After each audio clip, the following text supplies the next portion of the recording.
మీ మోకాల నొప్పులకు ఎటువంటి సర్జరీ లేకుండా ఎపియాన్ పెయిన్ క్లినిక్ అందిస్తున్న అత్యాధునిక చికిత్స. నమస్తే, నేను విజయ్. సో అల్లు అర్జున్ ఇవాళ ఆయన కొద్దిసేపటి కిందట కిమ్స్ హాస్పిటల్లో చికిత్స పొందుతున్నటువంటి శ్రీతేజ్ని పరామర్శించాడు. పోలీసులు ఆల్రెడీ కూడా కొన్ని కండిషన్స్ను కూడా ఇవ్వడం జరిగింది. అంటే అల్లు అర్జున్ను ఒకవేళ హాస్పిటల్కి అంటే కిమ్స్ హాస్పిటల్కి వెళ్ళి శ్రీతేజ్ని ఏదైనా పరామర్శించేటువంటి పరిస్థితుల్లో ముందుగా పోలీసులకు ఇన్ఫామ్ చేయాలి అంటూ కూడా ఇప్పటికే పోలీసులు అల్లు అర్జున్కు నిన్న నోటీసులు ఇచ్చినటువంటి విషయం తెలిసింది. దాని ప్రకారంగా అల్లు అర్జున్ నేరుగా ముందుగా పోలీసులకి ఇన్ఫర్మేషన్ ఇచ్చి నేరుగా అక్కడ ఆయన జూబ్లీ హిల్స్ నుంచి నేరుగా రాంగోపాల్పేట పోలీస్ స్టేషన్ పరిధిలో ఉన్నటువంటి కిమ్స్ హాస్పిటల్కి వెళ్ళడం జరిగింది. దాదాపుగా 15 నిమిషాలు హాస్పిటల్లోనే ఉన్నారు ఆయన. హాస్పిటల్లో ఉన్నటువంటి వైద్యులతో కలిసి ఆయన మాట్లాడడం జరిగింది. అయితే వైద్యులు చెప్పడం జరిగింది, అంటే 34 రోజులుగా శ్రీతేజ్ హాస్పిటల్లోనే చికిత్స పొందుతున్నారు.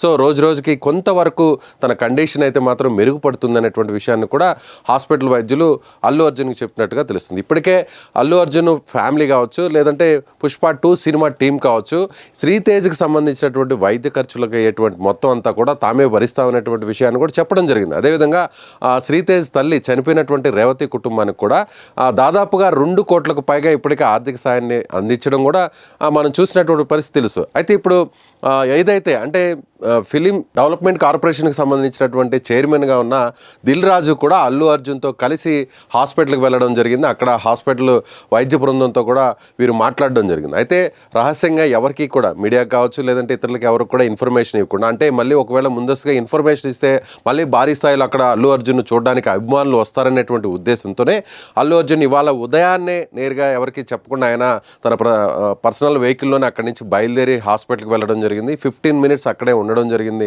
నేరుగా శ్రీతేజ్ని అక్కడ ఆయన చూడడం జరిగింది. అదేవిధంగా టీం అంతా కూడా అసలు మొదటి నుంచి కూడా అంటే ఫస్ట్ రోజు నుంచి ఇప్పటి వరకు కూడా ఎలాంటి డెవలప్మెంట్స్ జరిగాయి హెల్త్ విషయంలో అనేటువంటి విషయాన్ని కూడా నేరుగా క్లియర్ కట్గా వారు చెప్పడం జరిగింది. అయితే అల్లు అర్జున్ వైద్యులతో చెప్పడం జరిగింది, ఎట్టి పరిస్థితులైనా సరే శ్రీతేజ్ను ఆరోగ్యంగా బయటకు తీసుకురావాలి, సో మీరు ఎలా అయినా ప్రయత్నించండి, ఎంత ఖర్చు అయినా సరే తాము భరిస్తామనేటువంటి భరోసాను కూడా అక్కడ అల్లు అర్జున్ చెప్పడం జరిగింది. అయితే దిల్ రాజు కూడా అక్కడికి వెళ్ళడంతో ఇప్పుడు ఒకసారిగా దానికి సంబంధించినటువంటి విజువల్స్ కూడా ఇప్పుడు బయటకు వస్తున్నటువంటి పరిస్థితి. అయితే ఇప్పుడు అల్లు అర్జున్ ఇన్ని రోజులు రకరకాల విమర్శలు వచ్చాయి. సో అల్లు అర్జున్ సక్రమంగా రెస్పాండ్ కాలేదు, తొక్కిసలాట్లో చనిపోయినటువంటి రేవతి కుటుంబానికి బాసటగా నిలిచేటువంటి విషయంలో కొంత జాప్యం జరిగింది. అల్లు అర్జున్ కావచ్చు, లేదంటే ఆయన సెక్యూరిటీ టీం కావచ్చు, లేదంటే పుష్ప 2 సినిమాకి సంబంధించినటువంటి టీం కావచ్చు, వీరెవరైనా కూడా సకాలంలో రెస్పాండ్ కాలేదనేటువంటి విషయాన్ని కూడా మనం అనేక విమర్శలు కూడా వచ్చినటువంటి పరిస్థితి చూడొచ్చు. అయితే దీని మీద సాక్షాత్తు సీఎం రేవంత్ రెడ్డి కూడా ఆయన అసెంబ్లీలో కూడా మాట్లాడినటువంటి పరిస్థితి. ఎవరైనా వెళ్ళారా, శ్రీతేజ్ కుటుంబాన్ని ఎవరైనా పరామర్శించారా,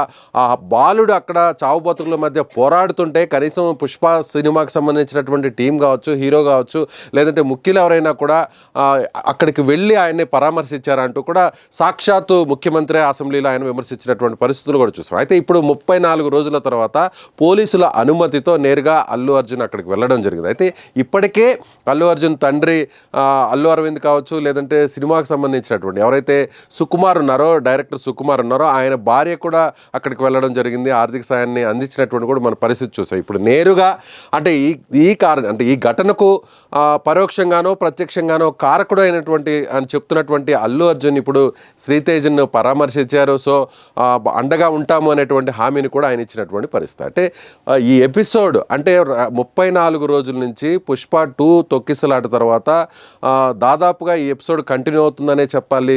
సో అల్లు అర్జున్ చుట్టూ వివాదాలన్నీ కూడా చుట్టుముట్టాయి. ఇప్పటికే కోర్టు కూడా ఆయనకు పూర్తి స్థాయిలో ఆయన బెయిల్ ఇచ్చినటువంటి పరిస్థితి కూడా మనం చూసాం. అల్లు అర్జున్కి బెయిల్ ఇవ్వడం జరిగింది నాంపల్లి కోర్టు. అదేవిధంగా ఆ సినిమాకి సంబంధించినటువంటి నిర్మాతలు కూడా బెయిల్ ఇచ్చినటువంటి పరిస్థితి మనం చూసాం. సో ఈ ఎపిసోడ్ ఇప్పటితో క్లోజ్ అవుతుందా, లేదంటే ఇది ఇంకా కూడా కొనసాగేటువంటి పరిస్థితి ఉందా కూడా మనం చూడాల్సినటువంటి పరిస్థితి. సో మీరేమనుకుంటున్నారు? అల్లు అర్జున్ ఇన్ని రోజుల తర్వాత ఇప్పుడు ఆయన శ్రీతేజ్ని పరామర్శించడం పట్ల మీ అభిప్రాయం ఏంటో కామెంట్ బాక్స్లో తెలియచేయండి.